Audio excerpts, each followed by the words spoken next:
SS증권방송 시청자 여러분 안녕하세요. 여러분들의 생활에 활력을 불어넣는 비타민 같은 시간 이윤희의 스마트 생활 정보입니다.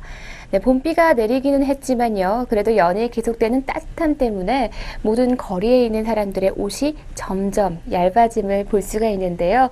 이제는 정말 봄이 오나 보다, 완연한 봄이 다가왔나 보다라고 느껴집니다. 네, 오늘은요. 여러분들의 패션에 더하기를 해줄 그런 정보로 함께 해보도록 하겠습니다. 이윤희의 스마트 생활 정보 지금부터 시작합니다.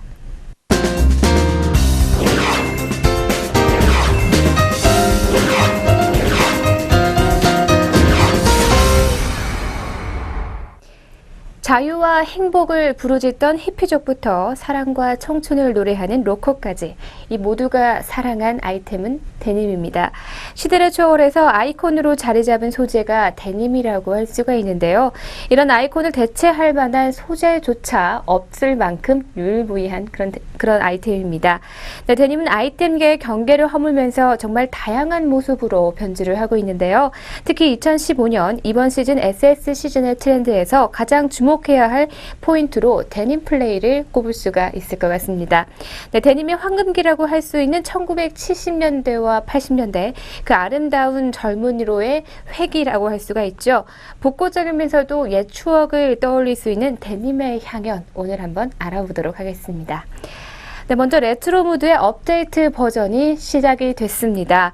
이번 시즌 눈여겨봐야 할 바로 레트로인데요.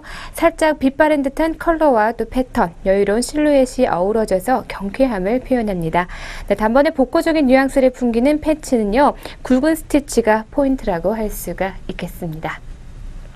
네, 다음은요. 젊고 에너지 넘치는 애티튜드를 데님에서 찾아볼 수가 있을 텐데요. 1980년대 자유분방한 분위기에 디스트로이드와 밝은 워싱으로 표현한 데님. 한층 젊고 또 경쾌한 스타일을 완성하고 있는데요. 인디고 컬러의 데님 셔츠를 레이어드해서 차별화 두는 것도 좋을 것 같습니다. 네, 빈티지 무드와 또 클래식 뉘앙스의 융합, 이제 융합의 시대라고 할 수가 있겠죠. 이번 시즌도 융합인데요. 네, 데님 팬츠의 실루엣만 잘 골라도 단번에 이 트렌디한 룩을 연출할 수가 있습니다. 미디 길이를 짧아 살짝 길고 또 스트레이트로 떨어지는 실루엣을 골라보는 것도 좋은데요. 데님 소재가 풍기는 캐주얼한 느낌을 중화시키기 위해서는요. 소재에 믹스 매치해도 좋은 방법입니다. 그리고 또 우아함과 센슈얼리티가 깃든 데님이 또 유행을 앞두고 있는데요. 무심한 듯한 커팅한 데님에 섬세한 브로케이드 디테일을 더한 드리스반 노튼의 팬츠를 좀 참고하시기 바랍니다. 네, 부드럽고 여성성을 지닌 요소와 또 자유롭고 반항적인 데님이 어우러진 것이 매력이라고 할 수가 있습니다. 네, 분위기를 좌우하는 또 여분의 볼륨도 눈여겨보셔야 할 것 같습니다. 사진으로 함께 보도록 하죠. 네, 첫 번째는요. 은근하게 풍기는 여유의 멋을 더했는데요. 아주 중요한 비중을 차지하는 팬츠의 실루엣입니다. 특히 남자들이 더욱 집중해서 골라야 하는 요소기도 한데요. 조금 더 늘씬하고 잘 빠진 라인을 원하신다면 당연히 테이퍼드를 골라야겠지만 색다른 스타일을 연출하고 싶다면 폭이 넓은 실루엣을 도전해보는 것도 좋습니다. 네, 다음은 왼쪽 사진인데요. 자, 은근하게 풍기는 여유가 멋을 더해줍니다. 허리 라인 자체가 내려온 힙합 스타일의 팬츠보다 미디가 긴 팬츠를 고르는 것이 좋습니다. 복고적인 뉘앙스를 현대적으로 재해석한 그런 실루엣을 주목하시기 바랍니다. 네, 그 다음은요. 오른쪽 사진 알려드릴게요. 빈티지 무드를 극대화하는 와이드한 볼륨인데요. 아방가르드한 무드와 또 코지한 분위기를 적절히 버무린 야마모토의 컬렉션입니다. 은은하게 바랜 듯한 인디고 컬러와 또 워싱이 전체 분위기를 더욱 멋스럽게 만들어주고 있습니다. 네, 그리고 다양한 변화를 유도하고 있죠. 이 그랜지 디테일을 좀 보도록 하겠습니다. 사진을 보면서 이번에도 설명을 해드리도록 하겠습니다. 네, 먼저 왼쪽 사진부터 설명을 해드릴게요. 세월의 흔적이 멋으로 승화된 유일무이한 소재를 꼽으라면 단연 데님인데요. 지난 시즌에 이어서 이런 러프한 터치감을 돋보이는 데미지 가공이 계속해서 사랑받을 전망입니다. 보헤미안의 자유로움을 풍기는 동시에 터프한 남성미를 자아내기도 하고요. 장인의 손길을 거쳐 좀 더 공들인 듯한 느낌을 주는 것이 포인트입니다. 네, 다음은요. 또 와일드한 분위기를 압도하고 있습니다. 터프한 남자의 분위기를 물씬 풍기는 필립 플레인의 바이커 팬츠는요. 패치워크와 데미지 가공을 적절하게 사용해서 공들인 느낌을 또 극대화했습니다. 네, 다음은 강한 임팩트를 더하는 패치워크 필드인데요. 크기와 컬러가 각각 다른 소재의 조각들을 매치해서 데님으로 만든 작품을 연상하게 합니다. 러프한 처리 방법으로 그런지한 무드를 배가시키고요. 그리고 거친 느낌을 보다 러스틱하게 표현하는 것에 집중을 했는데 시간의 흔적을 고스란히 담아내는 듯한 블루존과 데님 팬츠, 데미지 디테일을 자연스럽게 녹여내는 것이 중요합니다. 네, 데님을 활용한 테일러링의 드레스다운과 드레스업에 대해서 알아보도록 할 텐데요. 네, 남자의 워드로브를 새롭게 탈바꿈시킨 뉴 클래식 데님 슈트가 이번 시즌에 또 대거 등장을 했습니다. 블루 컬러 특유의 진중하면서도 신뢰를 주는 이미지와 또 데님 소재가 주는 자유분방한 느낌이 훌륭하게 어우러진 그런 아이템이라고 할 수가 있겠는데요. 네, 데님 특유의 러프한 분위기에 포멀함을 덧입혀서 새롭게 재해석한 것입니다. 데님 슈트 의 가장 큰 매력은요. 입는 이에게 애티튜드에 따라서 다양한 뉘앙스를 표현할 수 있다는 것인데요. 첫 번째 사진으로 좀 살펴보도록 하겠습니다. 왼쪽 사진입니다. 조금 나쁜 남자의 향기가 풍기기에 제격인 것 같죠.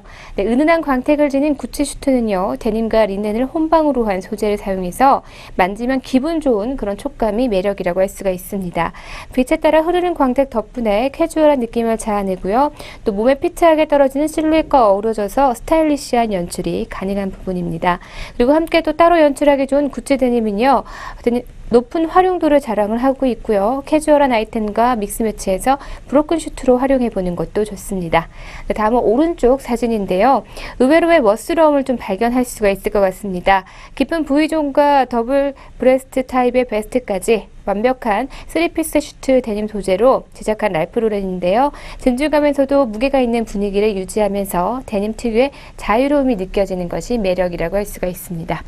네, 지금까지 올 시즌 핫 아이템 스테디셀러와도 같죠? 데님에 대해서 알려드렸습니다.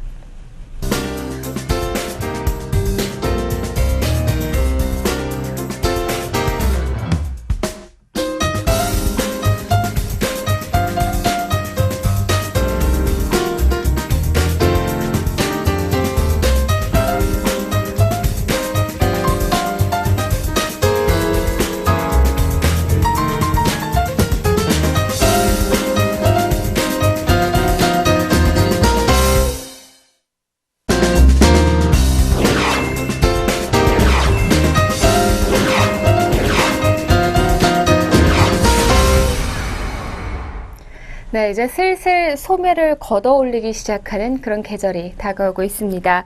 남자에게 필요한 주얼리가 바로 브레이슬릿과 링인데요. 매우 쉽게 연출을 할 수 있는 브레이슬릿과 그에 어울리는 링은 남자의 스타일을 멋스럽게 살려주는 무적의 주얼리 아이템이라고 할 수가 있습니다. 이번 시즌 추천하는 아이템은요. 유연하고 부드러운 소재고요. 또 디테일한 화려한 것보다는 깔끔한 디자인의 브레이슬릿과 링입니다. 무엇보다 여유가 느껴지는 고급스러운 소재 역시 빼놓을 수가 없는 소재인데요. 사랑받는 남자들의 손목을 위한 브레이슬릿과 링에 대해서 오늘 소개해드리도록 하겠습니다. 네, 첫 번째 품목은요. 심플하고 또 세련된 체인의 브레이슬릿입니다. 체인 브레이슬릿은 남자의 기본 아이템으로 새롭게 떠오르고 있는 주얼리인데요. 장식을 배제한 채 깨끗하고 모던한 화이트 골드 체인과 또 남성성을 더해줄 화이트 골드 블랙 링으로 존재감이 있는 스타일을 연출해 보는 것입니다. 네, 알파벳 T 로고에 영감을 받은 티파니 T 체인 브레이슬릿 가격은 현재 미정입니다. 네, 계속해서 살짝 언밸런스한 느낌을 선사하는 소재의 골드 믹스입니다. 심플한 디자인은 서로 다른 소재를 겹쳐서 연출하고요. 또 여유롭고 위트 있는 스타일을 완성합니다. 골드 소재로 통일하는 것이 살짝 지루하게 느껴진다면 뱅글의 소재를 달리 겹쳐서 착용해보는 걸 추천해드립니다. 다이아몬드를 세팅한 화이트 골드 뱅글과 또 핑크 골드 뱅글로 고급스럽고 또 섹시한 느낌을 연출해 보시는 것도 좋습니다. 다음 소재를 또 알려드리도록 할게요. 시크한 매력을 내뿜는 블랙 스타일링을 살펴보도록 하겠습니다. 블랙을 이용하면 주얼리의 활용도 역시 훨씬 높아지고 있는데요. 고급스러운 골드에 시크하고 세련된 블랙을 더하는 것만으로도 볼드한 느낌을 줄 수 있기 때문에 캐주얼한 슈트는 물론이고요. 빈틈없는 드레스업 룩에도 궁극 매치를 이루고 있습니다. 그리고 한층 더 업그레이드된 레더 브레이슬릿인데요. 불량스러운 느낌이 묻어나는 레더 브레이슬릿은요. 따뜻한 느낌의 골드 소재와 믹스한 또 업그레이드 주얼리를 주목해 보는 것도 좋습니다. 니트처럼 촘촘히 엮어 와일드한 느낌의 중화한 멋진 밸런스가 여유롭고요. 또 남자다움을 배가시키고 있습니다. 다음 세 번째인데요. 독특한 아름다움이 느껴지는 옐로우 골드 컬렉션입니다. 조금은 특별한 디자인을 선호하는 남성분들에게 추천을 해드리는데요. 까르티에 저스틴 앤 끌루 컬렉션, 바로 평범한 못을 부드럽게 재해석한 그런 새로운 주얼리가 탄생을 했습니다. 섬세한 디자인, 리드미컬한 곡선, 그리고 흠잡을 것 없이 단단하고 깨끗한 옐로우 골드와 개성과 또 자유를 느끼실 수가 있습니다.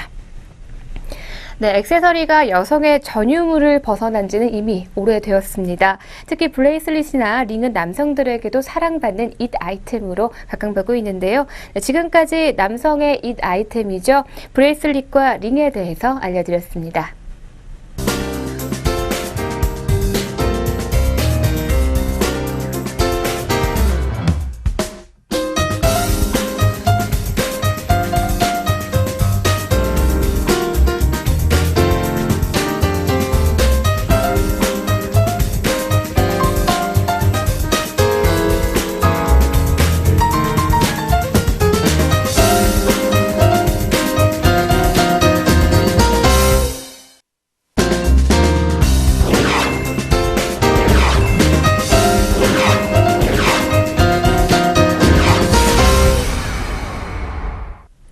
파리의 아방가르드 예술운동가 앨리스 비 토클라스는요, 피에르 발맹, 우리가 피에르 발망이라고 알고 있죠.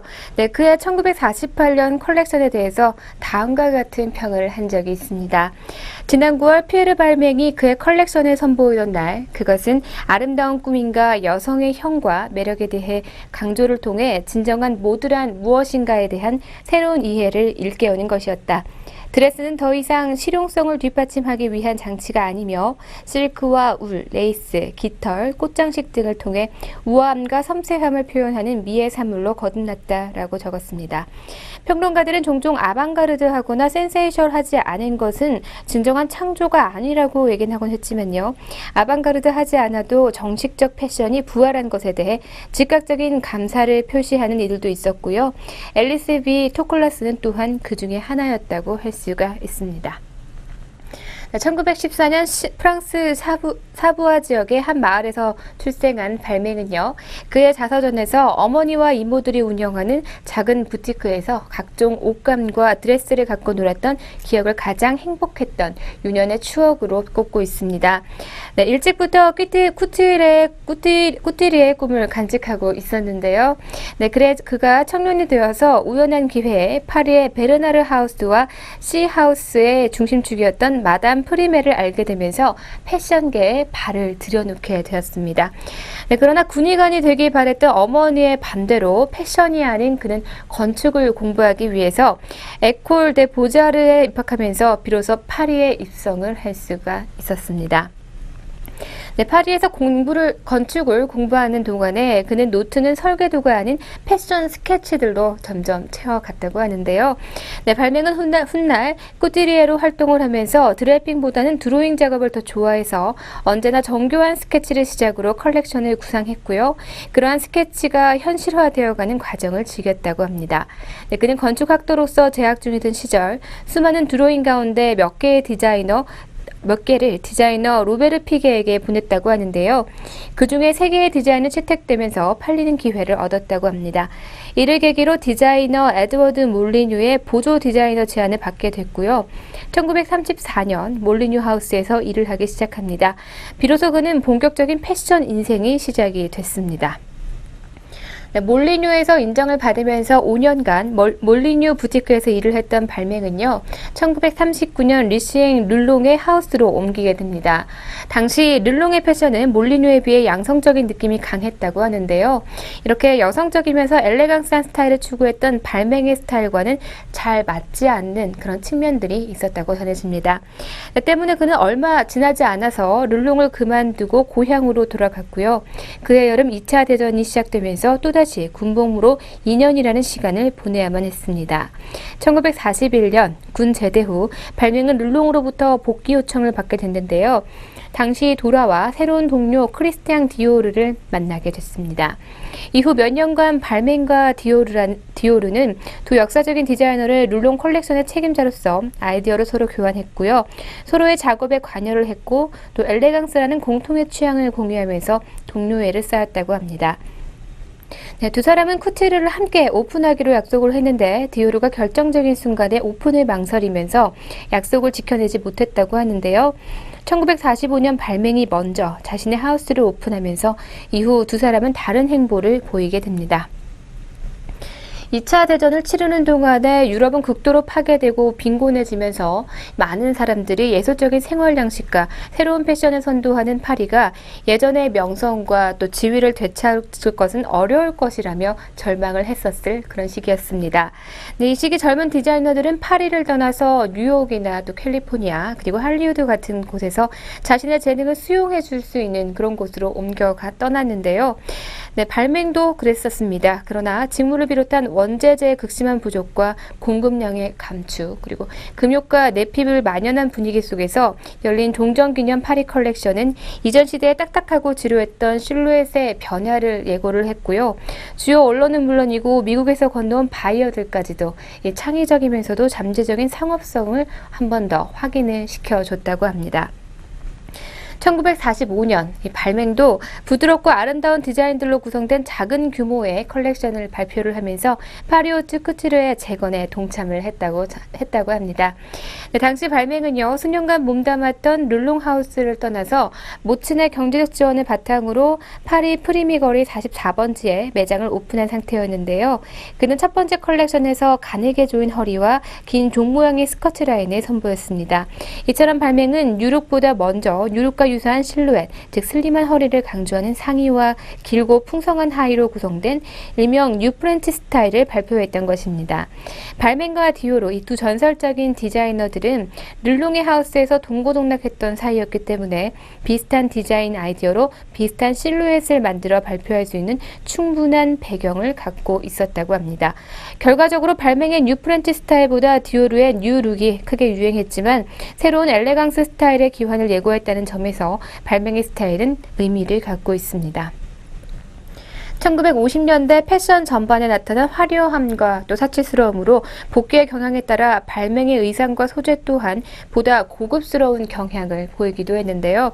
1950년대 초 발맹은 긴 쇼를 매치한 데이드레스와 고급스러운 소재의 이브닝 드레스로 인기를 얻었고요. 제끼다는 시스 드레스를 입는 룩을 유행시켰습니다. 그의 디자이너로서의 재능은 정제된 단순함에서 발휘되는데 테일러드 슈트뿐만이 아니라 웅장한 이브닝 드레스를 이르기까지 슬림하고 또 엘레강스한 선이 그 미학을 보여줬습니다. 특히 발맹은 1952년부터 1957년까지 졸리 마담이라는 특정 제목으로 컬렉션을 발표했는데요. 발맹은 1960년대 영화죠. 바로 여류 백만장자의 소피아 로렌의 의상을 담당하면서 브리지트 바르도 그리고 비비언 리 그리고 메이 웨스트 등과 함께 수십 편의 영화 의상을 작업을 했습니다. 토니상의 의상상 후보자로 노미네이트 되기도 했고요. 그리고 1968년 인도네시아 전통 의상인 케바야를 응용한 싱가포르 에어라인의 그런 승무원 유니폼을 디자인하는 등 정통 쿠티르 무대 밖에서도 정말 많은 작업들을 해왔습니다. 또한 방베르를 비롯해서요, 1940년대 말에서 1950년대 초죠, 가장 많이 팔린 향수 중에 하나가 그의 컬렉션과 동명인 졸리 마담인데요. 그리고 이부아르 등을 발표하면서 사랑을 받았다고 합니다. 네, 발명은 성공한 꾸뜨레이자 복식의 미술을 강의했던 이론가이기도 했습니다. 네, 그는 건축과 꾸뜨리를 종종 비교하면서 건축가와 또 꾸뜨리의 사이에서 교류를 좋아했다고 전해지는데요. 네, 특히 그는 건축과 의상을 비교하면서 두 분야에 적합한 소재를 선택한 것이 매우 중요하며, 이때 건축가는 건축물을 들어선 장소를 고려해야 하고 꾸뜨리에는 의상에 입혀질 사람의 몸을 고려해서 소재를 선택해야 함을 이야기했습니다. 즉, 건축이란 움직임이 없이 고정된 것을 만드는 직업이지만 의상은 움직이는 인체를 대상으로 하는 것이었기 때문인데요. 그는 자신이 가장 좋아했던 문구이기도 한 의상의 움직임의 건축이라는 말을 통해서 옷과 몸의 움직임을 관계를 이해했던 그런 꾸뜨리였습니다. 1982년 50년대 위대한 디자이너 중 마지막으로 생존했던 피에르 발맹이 사망을 하게 됩니다. 발맹이 꾸뜨리에로서 항상 염두하고 있었던 것은 시대를 초월한 모드였고요. 그리고 고전적인 여성성의 바탕을 둔 스타일이었다고 합니다. 네, 그가 떠난 후 그는 오랜 동료였던 에릭 모르스텐센에게 하우스를 이어받게 됐고요. 그리고 이후 1993년부터 2002년까지는 오스카드 렌타가 책임자가 되어서 50년대 졸리 마담 룩을 재현하기도 했다고 합니다. 그러나 뒤이은 디자이너들의 부진과 200개가 넘는 무분별한 라이선스 판매로 한동안은 발맹이 이미지가 매우 하락했다고 하는데요. 2005년에 이르러서 하우스의 이름은 발메인이라고 짧게 바꾸고 새로운 크리에이티브 디렉터 크리스토프 드카냉을 영입한 이후에 2009년 파워숄더 룩으로 발마니아의 열풍을 일으키면서 브랜드의 르네상스를 맞이하기도 했다고 합니다. 네, 지금까지 피에르 발망과 함께했습니다. 계속해서 오늘의 스톡으로 이어갑니다.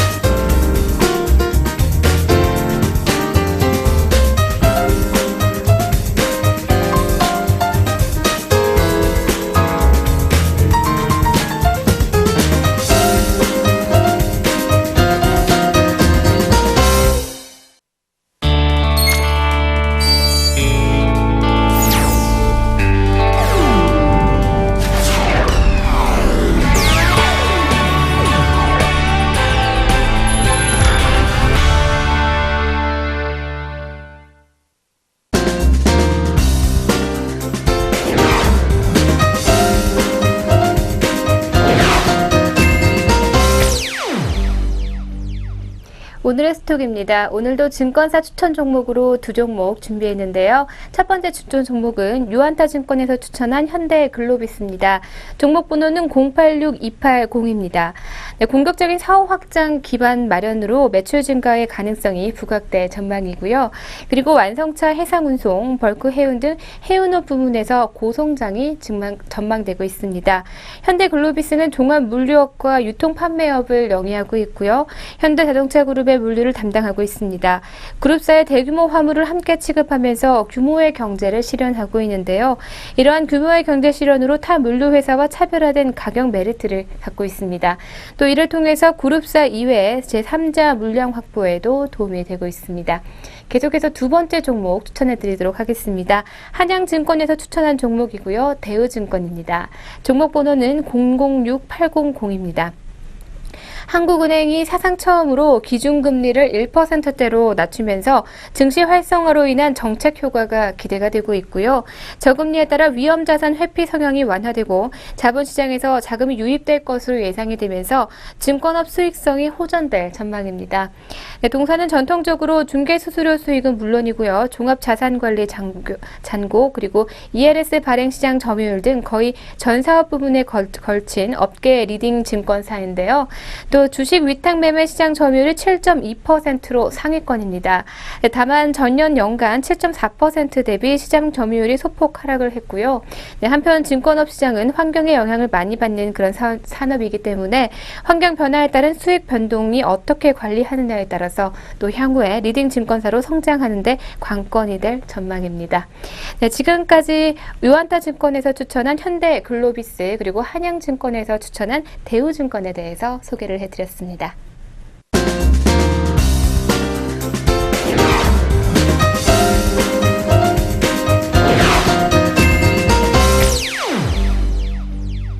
즐거움과 재미 그리고 감동을 드리는 시간 오늘의 펀앤필입니다.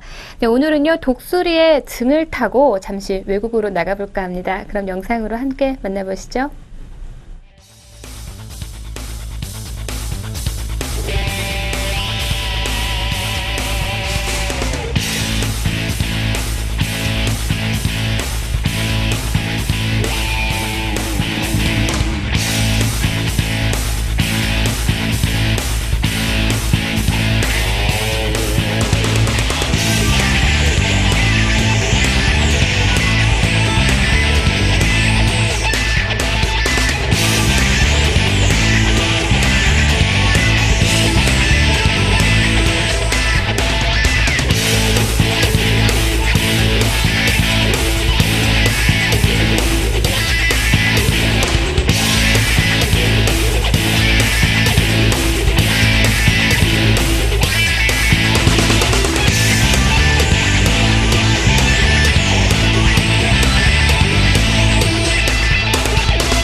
네, 항공 사진은 많이 봤는데 이렇게 독수리가 직접 촬영한 영상은 처음 보는 것 같습니다. 마지막에 독수리가 내려올 때 그 짜릿함이 생생하게 전해지는 것 같은데요. 독수리는 매일같이 이런 시선으로 우리를 내려다보고 있겠구나라는 그런 생각도 함께 들었습니다. 네, 오늘의 펀앤필은 여기까지입니다.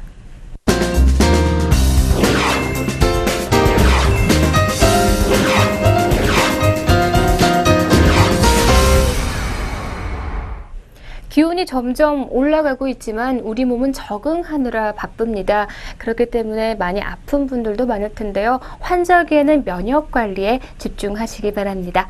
네, 오늘 제가 준비한 내용은 여기까지고요. 저는 내일 이 시간 더욱 알찬 내용으로 여러분과 함께 하도록 하겠습니다. 시청해주신 여러분 고맙습니다.